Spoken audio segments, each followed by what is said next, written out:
예, 오늘 우리 설교 제목이 뭔지 아십니까? 신앙의 포진이 올 때 아마 이런 설교 제목은 아마 유튜브나 뭐 어디에도 없는 것 같습니다. 그죠? 왜냐하면 한 줄 동안 포진에 걸려서 조금 고생을 했는데요. 이것이 우리의 신앙생활과 참 비슷한 그런 또 일면이 있는 것 같아서 신앙의 포진이 올 때라는 제목을 함께 도전받기를 소원합니다. 저의 경우는 포진이 두통으로 왔습니다. 한 3일 동안 말이죠.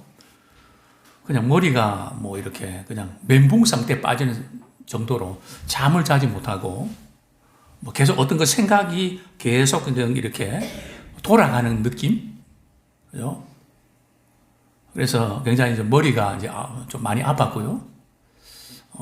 머리가 조금 나을 듯 하다가 또 눈이 말이죠. 뜰 수 없을 만큼 사실은 오늘은 지금 뭐 제가 다 보이거든요. 뭐 이렇게 주보 보는 것도 보이고, 예, 뭐 다 지금 보이는데 지난주에는 한 40% 정도 보인 것 같아요. 뭐 뿌옇고 그래서 거의 뭐 원고를 보지 못하고 설교를 하게 됐는데요. 이 각막에 염증이 생겨서 이렇게 안에 약을 바르고 이렇게 좀 치료가 지금 되고 있는데요. 그 다음에 이제 주일날 이렇게 우리 자녀들이 아무래도 면역력이 떨어져서 그런 것 같다고 그래서 이제 장어를 먹으러 갔거든요. 그런데 이제 먹고 나서 맛있게 잘 먹었습니다. 얼굴에 이제 수포가 올라오더라고요.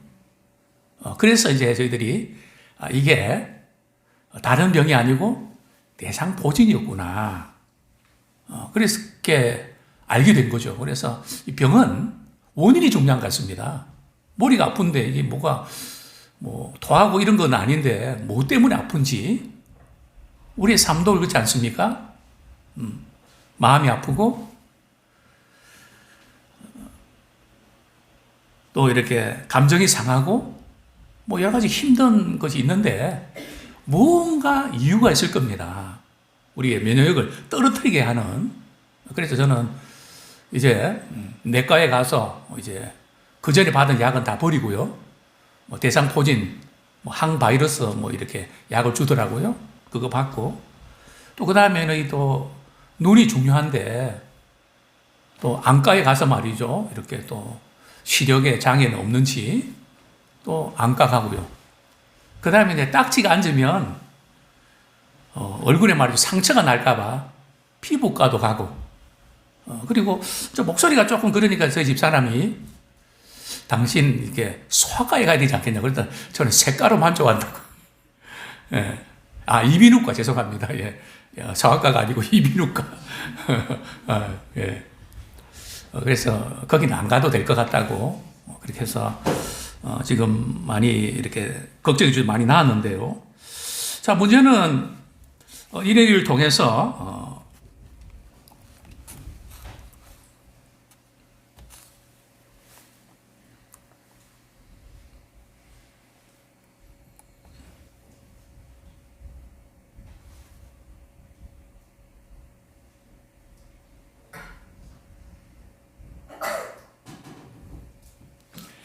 예. 도대체 대상포진이 왜 생기는가, 이거를, 여기 이제 관심을 갖게 됐는데요.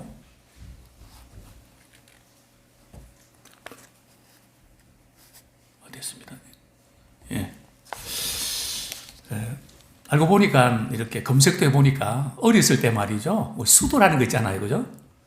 수도 바이러스를 앓은 우리 아이가, 이제, 그때 회복이 됐는데, 그것이 이제 그대로 남아있다 그럽니다. 바이러스 사라지지 않고 우리 몸속에 신경을 타고 척수 오랜 기간 동안 척수 속에 숨어 있다가 우리 몸이 약해지면 그것이 다시 이제 활성화되어서 이제 병을 일으킨다 그럽니다. 면역성이 이제 떨어졌을 때 60세 이상 고령이거나 암 환자들 또 요즘 30대 가운데도 스트레스를 많이 받고 면역이 약한 분들 젊은이들 가운데도 일어나고 또 심지어 50대 주부에게 많이 나타나는 병이다 하는 것을 또 알게 됐고요. 그리고 특별히 이제 대상포진의 특징은 이 증상 같은 거는 말이죠. 우리 몸의 신경세포를 통해서 퍼진다는 겁니다. 우리 운동세포가 있고 신경세포가 있는데, 신경세포를 통해서 이제 이렇게 퍼진다는 건데, 척추를 중심으로 해서 말이에요. 오른쪽, 왼쪽에서 이 지금, 대상포진은 한쪽으로 이동한다 그럽니다. 저 같은 경우는 왼쪽으로 왔죠. 그게 코까지 내려오면 아마 시력에 상당히 좀 문제가 되는 거예요. 그러니까 코까지는 영향 미치지 않는 이제 그런 증상을 갖게 되는데, 어쨌든 한쪽으로 신경계통으로 오게 되는데요.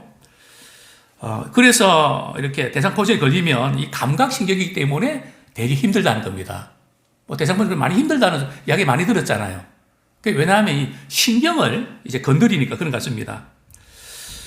신경통 같은 게 환자의 한 10%, 18%가 되는데요. 좀 화끈거리거나 쿡쿡 쑤시거나 또 찌르는 듯한 만성 통증으로 몇 달 또는 몇 년 동안 지속되는 그런 경우 있다고 합니다.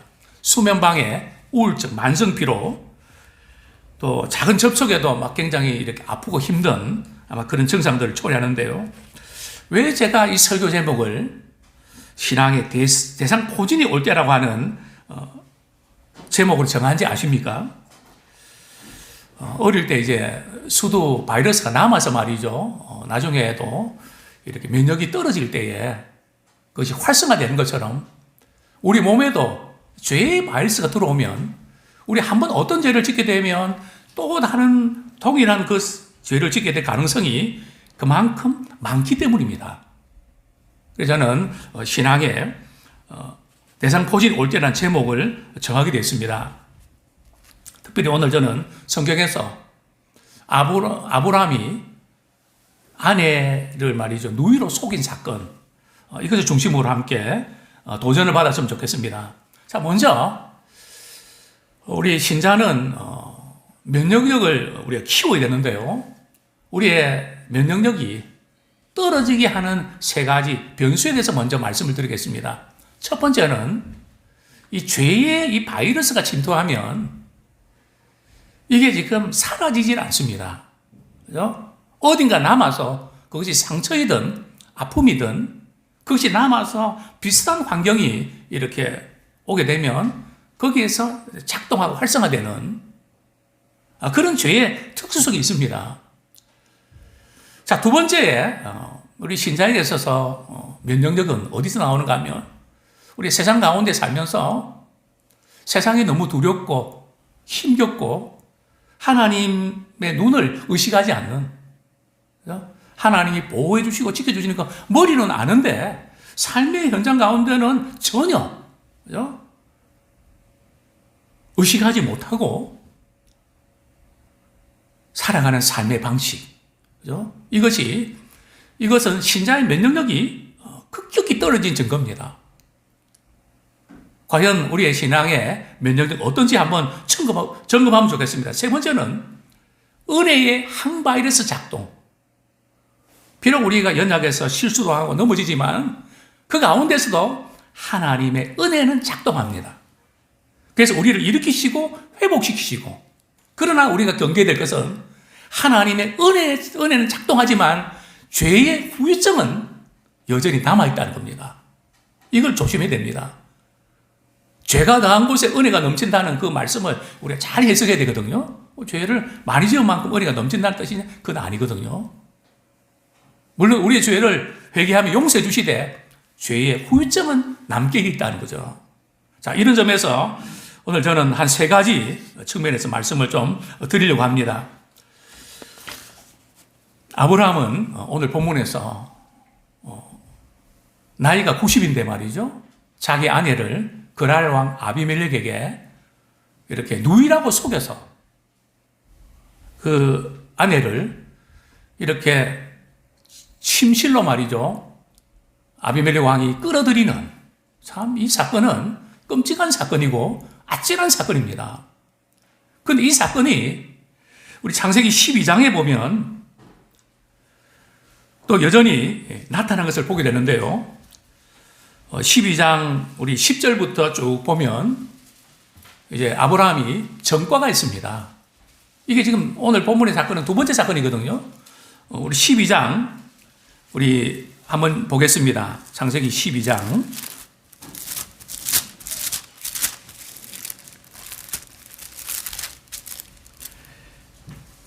예, 창세기 12장 11절, 12절, 10절부터 우리 12절까지 같이 읽겠습니다. 시작. 그 땅에 기근이 들었으므로 아브라함이 애굽에 거류하려고 그리로 내려갔으니 이는 그 땅에 기근이 심하였음이라. 그가 애굽에 가까이 이르렀을 때에 그의 아내 사라에게 말하되 내가 알기에 그대는 아리따운 여인이라. 애굽 사람이 그대를 볼 때 이르기를 이는 그의 아내라 하여 나는 죽이고 그대는 살리리.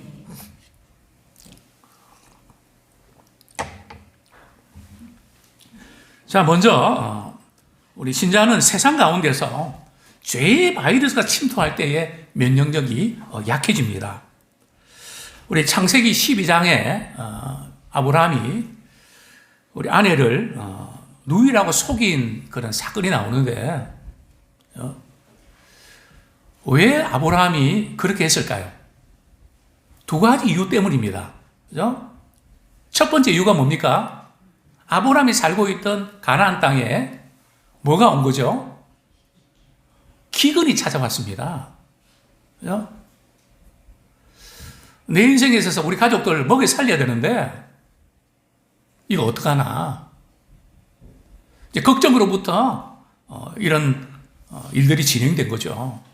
뭐 누구에게나 기본적으로 해결해야 될 가장의 책임 아닐까요?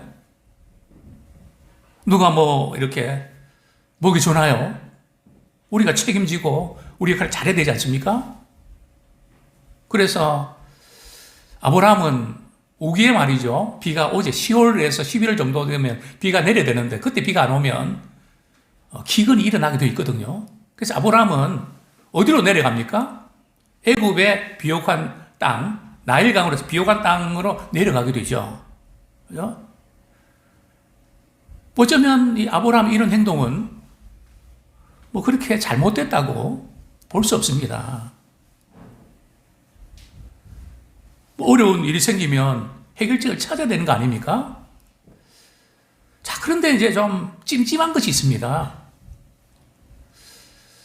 애국으로 내려가긴 내려가는데 뭔가 빠져있는, 아브라함 믿음의 사람인데 그 어려운 상황에 이렇게 묶여서 우리 하나님을 전혀 의식하지 못하는 면들을 우리 발견하게 되죠. 그냥 이 문제를 해결해야 되겠다고 하는 압박감에 움직이고 있는 것을 우리는 보게 됩니다. 만약 우리 같으면 이런 상황 속에서 어떻게 했을까요?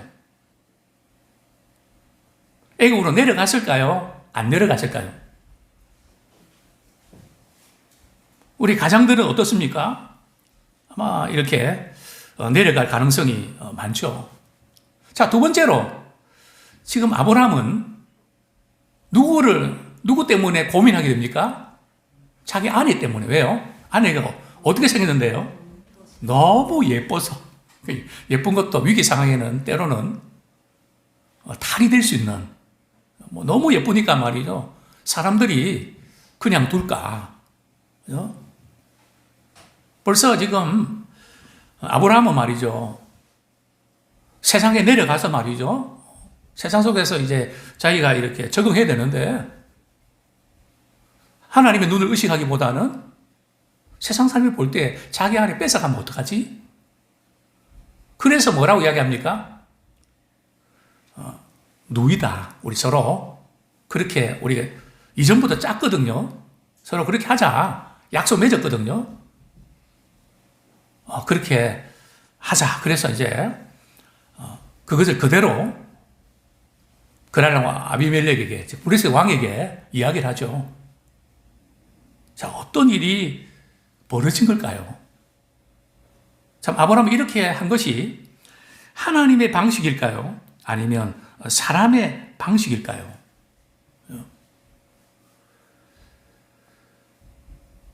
참, 우리 이런 경우에 어떻게 해야 됩니까? 정말 쉬운 쉬운 문제는 아니죠. 우리가 꼭 이 아내 문제나 또 먹고 사는 문제, 이건 또 우리가 좀 직접적인 문제가 될 수 있지만, 우리 믿음의 사람으로 세상을 살아가면서 세상 방식을 택해야 됩니까? 하나님 방식을 택해야 됩니까? 어떻습니까?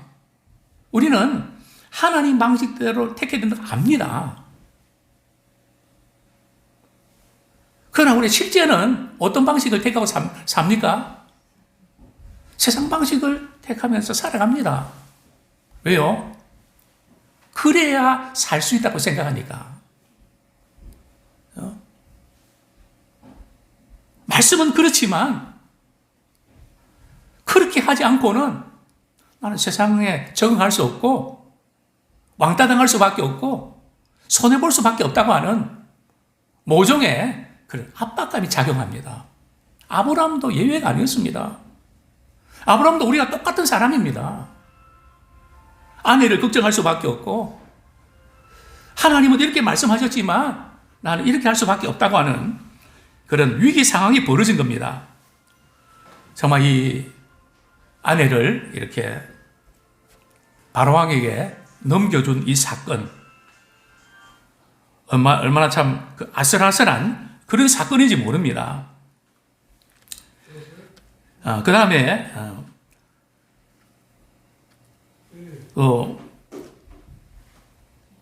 그것보다 더 중요한 것은 말이죠. 하나님의 구원 계획이 어떻게 되고 또 이렇게 지금 사라는 어떻게 될까? 그죠? 바로왕에 끌려갔는데 그죠? 후궁으로 그렇게 대우를 하겠죠. 자, 여기서 우리가 좀 내릴 수 있는 부분들은 지금 아브라함이 이 사건 이후에 계속 반복되는 시험의 핵심이 뭔지 아십니까? 12장의 사건, 20장의 사건, 그 다음에 사라가 임신하지 않자 어떤 방법을 쓰죠? 몸종 하갈을 말이죠. 가 동침해서 약속의 자녀를 이어가자고 또 그것을 제안하지 않습니까? 왜냐하면 사람의 방식으로는 하나님의 방식으로는 안 될 것 같으니까. 그죠? 하나님의 방식이 된다는 믿음이 아니라 하나님 방식은 안 될 것 같다는 믿음이 너무 강했습니다. 세상의 방식을 써야 된다고 하는 것이 그를 꽉 잡고 있었습니다.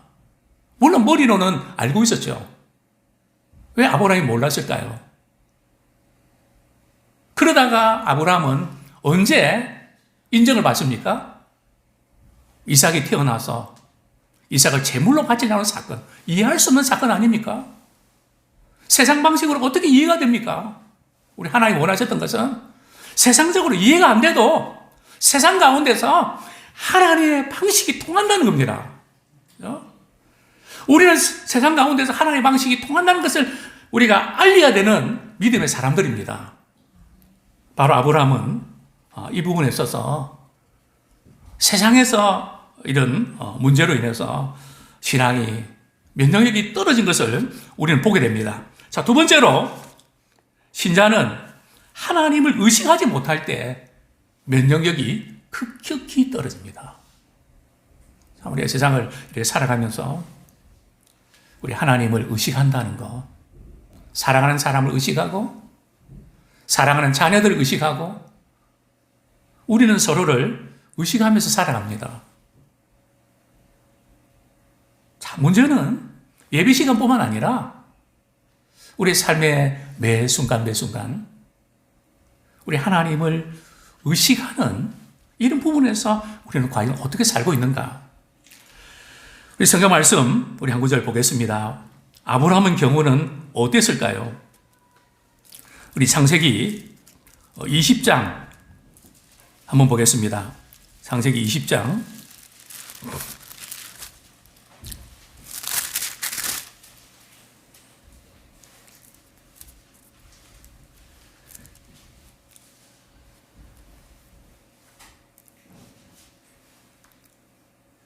우리 20장 우리 1절 한번 같이 읽겠습니다. 시작. 아브라함이 거기서 네게부 땅으로 옮겨가 가데스와 술 사이 그랄에 그하고 거류하며. 여기 보면 아브라함은 거기서 어딘가 하면 헤브론 지경 아무리의 상수리 수풀인데요. 13장 18절에 보면 거기서 장막을 걷고 이제 네겝으로 남쪽으로 이동하게 되죠. 그래서 이제 그랄 왕 아비멜렉이 사라가 아브라함의 누이라고 말이죠. 분명히 이야기했고 아내 사라도 말이죠. 그렇게 인정했기 때문에 자기 침실로 데리고 갔다가 말이죠. 죽을 뻔하죠. 그죠? 자, 우리 3절 한번 보겠습니다. 시작. 그 밤에 하나님이 아비멜렉에게 현몽하시고 그에게 이르시되 내가 데려간 이 여인으로 말미암아 내가 죽으리니 그는 남편이 있는 여자입니다. 그죠? 하나님께서 말이죠. 꿈으로 아비멜렉에게 왕에게 찾아가서 말이죠. 너 그 여인에게 손대면 너 죽는다. 꿈에 말이죠. 아비멜렉이 그 꿈을 꾸고 얼마나 충격을 받았겠습니까? 그러면서 하나님께서 아비멜렉에게 말이죠. 그는 임자 있는 몸이다. 그러니까 아비멜렉이 난 아무 죄가 없는데요. 깨끗한 손과 온전한 마음으로 저는 데려왔는데요. 안다. 그래서 하나님께서 내가 그렇게 하지 못하도록 내가 막았다. 이렇게 말씀하고 있는데요. 다시 한번 우리 창세기 12장 한번 보겠습니다. 아브라함이 믿음의 조상인데 왜 이렇게 하나님의 눈을 의식하는 데 있어서 면역력이 떨어졌을까요? 우리 창세기 12장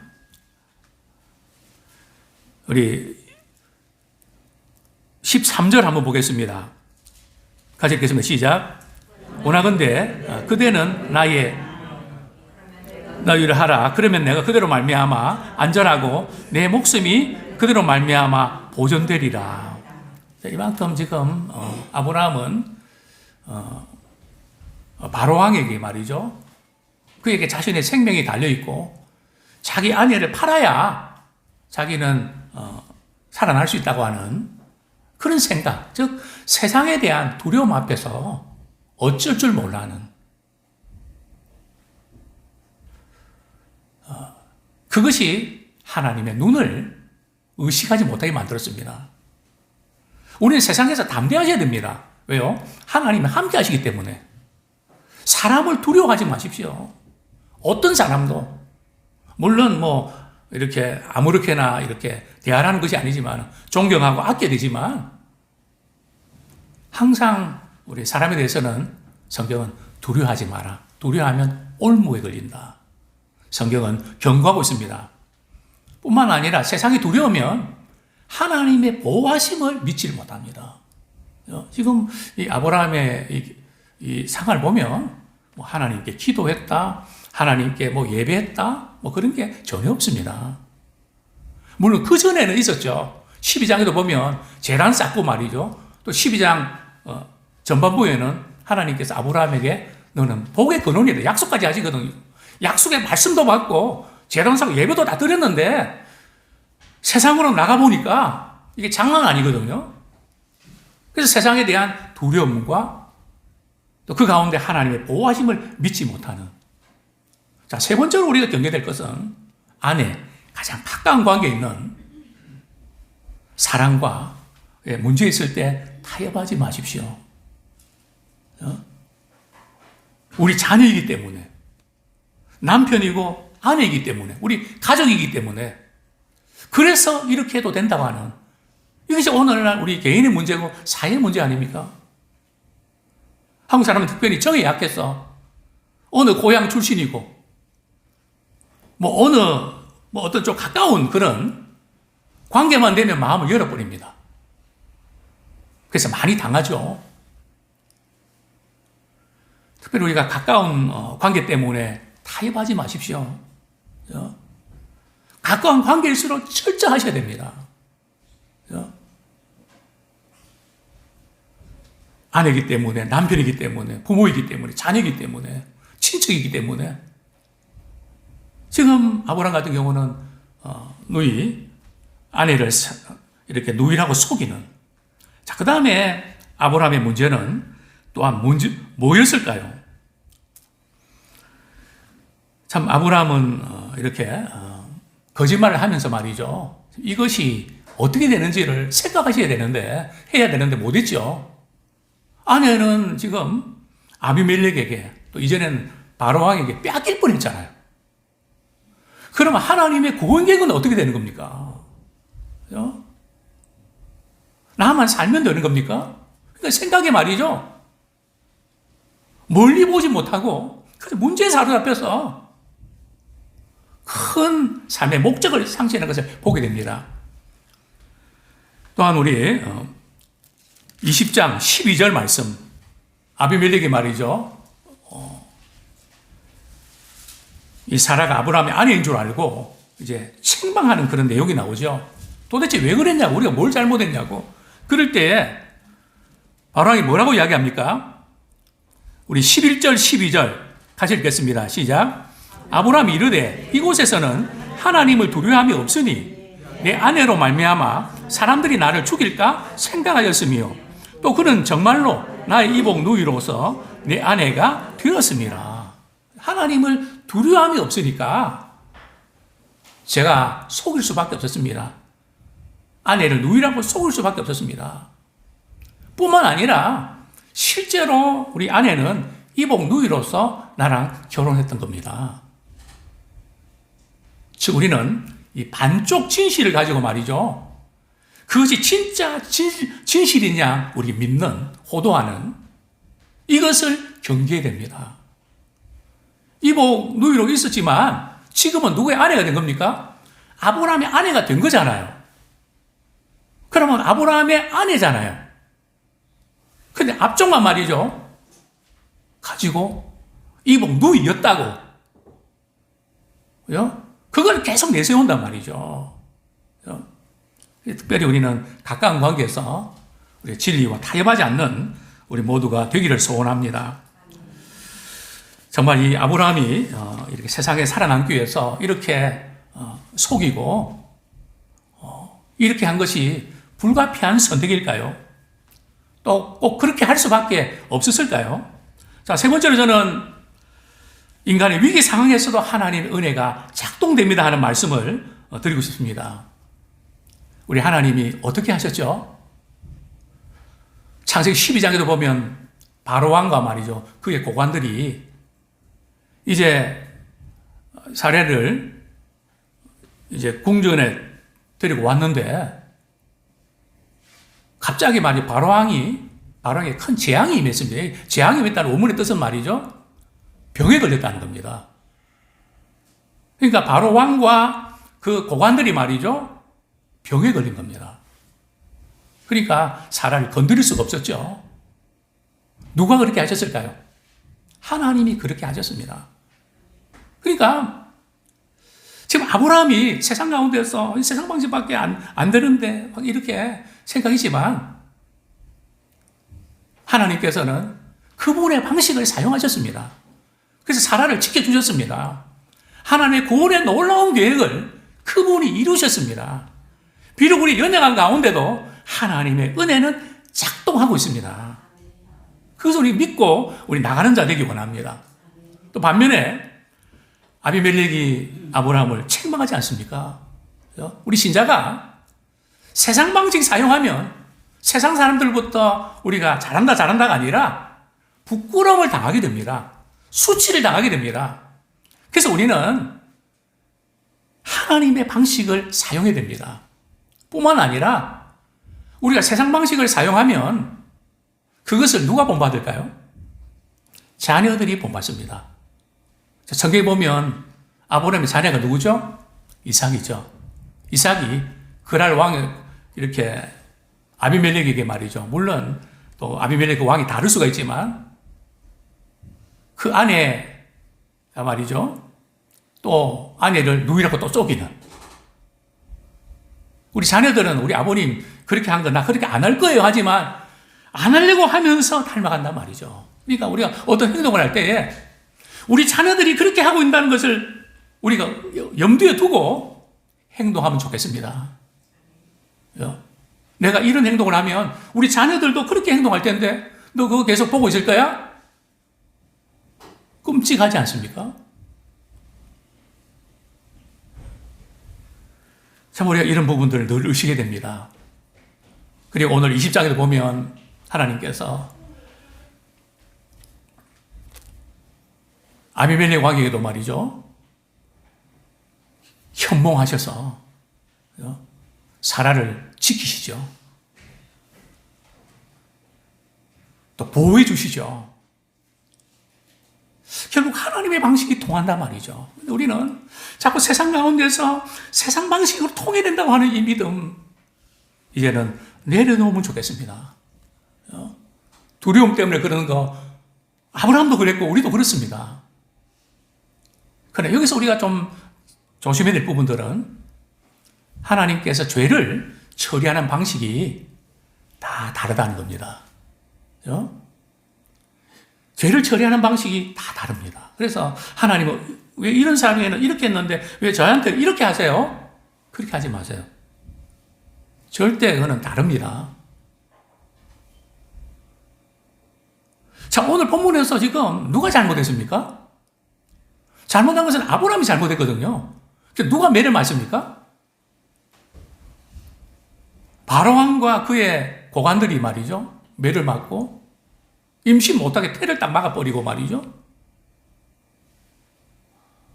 뭐 이런 여러 가지 일련의 사건들. 죄는 아브라함이 지었는데, 그죠? 물론, 왕들이 말이죠. 뭐 잘한 건 아니지만 그 당시에는 일어날 수 있는 일이었거든요. 죄를 다루는 방식이 다르다는 거죠. 자, 뿐만 아니라 하나님께서는 아브라함을 말이죠. 잃어버린 명예를 회복시켜 주시는데요. 참, 어떻게 회복을 이렇게 해 주실까요? 우리 성경 말씀, 우리 20장 7절 말씀 같이 한번 읽겠습니다. 시작. 이제 그 사람의 아내를 돌려보내라. 그는 선지자라. 그가 너를 위하여 기도하리니 내가 살려니와 내가 돌려보리 아니하면 너와 내게 속한 자가 반드시 죽을 줄 알지니라. 누구한테 기도받으라고요? 아브라함한테 기도를 받으라. 그래서 아브라함의 그 선지자 영적 권위를 회복시켜 주는 거죠. 좀 아브라함이 이렇게 영적 권위만 회복되는 게 아니고요. 나중에 어떤 일이 일어나는가 하면 21장 25절 보겠습니다. 이 아비멜렉이 말이죠. 이런 특혜를 제공하는데요. 21장 25절 같이 읽겠습니다. 시작. 아비멜렉 종들이 아브라함의 우물을 빼앗은 일에 관하여 아브라함이 아비멜렉을 책망하며, 또 우리 34절, 그가 블레셋 사람의 땅에서 여러 날을 지냈더라. 그러니까 아브라함이 말이죠. 아비멜렉의 영토하에서 우물을 파면서 말이죠. 오랫동안 체류할 수 있는 특혜를 받았다는 겁니다. 참 놀라운 사건 아닙니까? 참 부정한 가운데도 하나님의 구원의 놀라운 계획들은 지금도 진행되고 있는 줄 압니다. 이제 말씀을 정리하겠습니다. 우리가 다시 반복되는 죄를 짓지 아니하면 어떻게 될까요? 세 가지를 우리가 경계해야 됩니다. 첫 번째, 우리 자신의 약점을 인정해야 됩니다. 나는 참 이런 부분에 참 약한 것 같아. 그 약한 부분을 우리가 인정했다면 넘어지는 기회를 막으십시오. 그죠? 아무런 이렇게 하면 이렇게 된다는 걸 알면서도 그런 위험으로 그냥 생존을 위해서 집어넣습니다. 그러면서 이런 비극들이 일어난 거거든요. 그래서 문제는 우리는 약점을 인정하고 넘어지는 기회를 제공하지 마십시오. 이제는 그것을 막으셔야 됩니다. 이제는 그것을 끊으셔야 됩니다.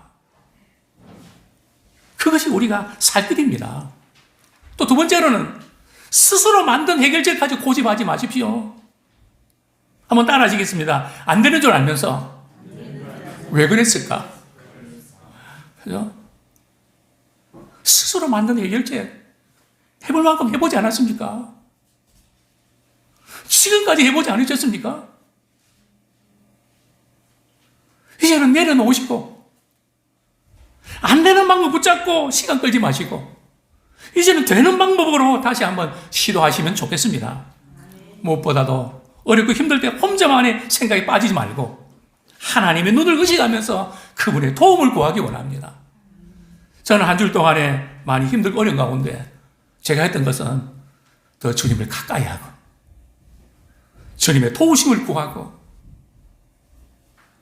주님을 찾고 주님을 가까이 하는 기회로 삼기 위해서 좀 눈이 불편하고 이렇지만 지금 이전에 코로나 때 일독을 하고요. 또 지금 대상포진으로 그 일독을 또 조금 남았는데요. 했습니다. 자랑이 아니라 어렵고 힘든 가운데 주님을 가까이 하기를 원합니다. 그분의 눈을 의식하기 원합니다. 인생은 다른 게 아닙니다. 마음의 기울기입니다. 내 마음이 지금 어디에 기울어져 있는가? 내 마음이 어디에 빠져 있는가? 우리의 마음은 어떤 상황 속에서도 하나님께 기울어져 있기를 원합니다. 그분을 바라고 구하는 자가 되기 원합니다. 이 시간 우리 말씀 붙잡고 회개와 혈단의 기도 드리겠습니다. 참 아브라함같이 우리는 쉽게 세상에 대해서 두려워하고 우리의 방법을 찾았던 연약한 저희들, 주님 저희들을 불쌍히 여겨주시고 그 가운데도 주님은 은혜 가운데 지켜주셨는데 이제는 그 은혜 받은 자로서 이제는 자꾸 반복되는 그런 죄에 빠지지 않도록 하나님 붙잡아 주십시오. 정말 잘하고 싶은데 잘 안 됩니다. 우리가 넘어지는 기회를 이제는 막기 원합니다. 그것은 우리가 막아야 됩니다. 스스로 해결책을 내려놓으십시오. 그분의 눈을 의식하며 도움을 구하는 이 시간 되기 원합니다. 같이 한번 기도하겠습니다.